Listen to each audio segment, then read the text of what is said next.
I request the Blue Awning team to Madhya Pradesh के भोपाल में राष्ट्रीय स्वयंसेवक संघ द्वारा आयोजित महिलाओं पर केंद्रित एक कार्यक्रम में आरएसएस के सर संघ चालक मोहन भागवत ने लव जिहाद को रोकने को लेकर खुलकर बात की।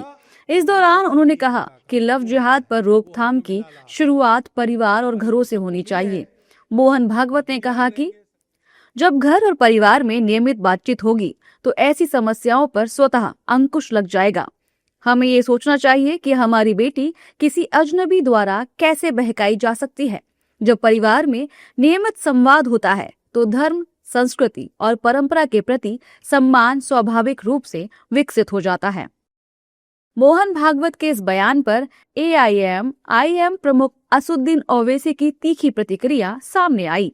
महाराष्ट्र के अमरावती में एक प्रेस कॉन्फ्रेंस को संबोधित करते हुए ओवैसी ने आरएसएस पर हमला बोलते हुए लव जिहाद के आंकड़ों को संसद में पेश करने की मांग की है। इस दौरान उन्होंने कहा कि अगर देश में लव जिहाद हो रहा है तो संसद में इसके बारे में डेटा क्यों नहीं पेश किया जा रहा है। लव जिहाद को लेकर बीजेपी कई तरह के दावे कर रही है। पहले तो लव जिहाद की परिभाषा देनी चाहिए। अगर कोई युवा जो 19 साल से 21 साल के बीच का है वह अपने फैसले खुद ले सकते हैं। ये मेरी पसंद या नापसंद का मामला नहीं है। कानून उन्हें ऐसा करने की इजाजत देता है। मोहन भागवत के बयान पर ओवैसी की तीखी प्रतिक्रिया को लेकर सियासी बयानबाजी भी तेज हो गई है। बीजेपी और इसके सहयोगी दलों के नेताओं ने इस पर कड़ी प्रतिक्रिया देते हुए ओवैसी को करारा जवाब दिया है। इस दौरान उन्होंने कहा कि मोहन भागवत ने बिल्कुल सही कहा है और ओवैसी की हैसियत नहीं है कि वो संघ प्रमुख से सवाल पूछ सकें। देखिए, ओवैसी की ना तो नैतिक ना राजनीतिक हैसियत है कि वो आरएसएस प्रमुख मोहन भागवत जी से प्रश्न करें। उनके प्रश्न का जवाब हम ही दे देते हैं। लव जिहाद तभी होता है जब कोई मुस्लिम या कोई दूसरे धर्म का युवक जो है वो हिंदू लड़कियों को भोले भाले तरीके से फंसाता है और नाम ऐसा रखता है जिससे हिंदू नाम होने का उद्बोधन हो।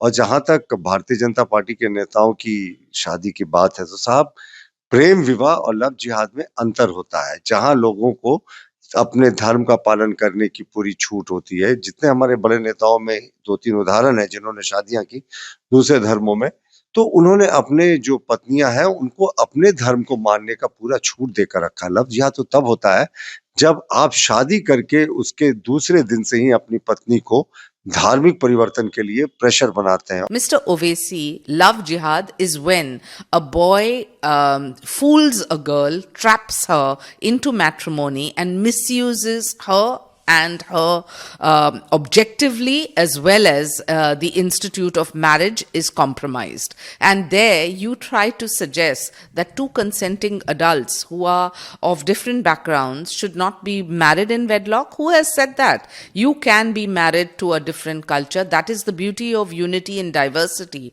but not by trapping young girls and misusing them and misusing their entire family structure. और निश्चित रूप से हर परिवार को, क्योंकि देखिए देश है, ये परिवार जब सुदृढ़ रहेगा, परिवार संस्कारित रहेगा तो स्वस्थ रहेगा, विचार स्वस्थ रहेगा, संस्कार रहेगा, सरकार स्वस्थ रहेगी। तो देश को स्वस्थ रखने के लिए, विकसित रखने के लिए परिवार का शुद्ध रहना जरूरी है। और ये विदेशी मानसिकता वाले लोगों के बयान का कोई जवाब नहीं। लव जिहाद को लेकर देश में अब सियासी पारा हाई होता नजर आ रहा है। सरसंघ चालक मोहन भागवत के बयान के बाद ओवैसी के बयान ने सियासी गर्मी बढ़ा दी है। लव जिहाद को लेकर आरएसएस कार्यकर्ता पहले भी सड़कों पर उतर चुके हैं। ऐसे में ओवैसी के बयान के बाद देश में माहौल गर्मा सकता है।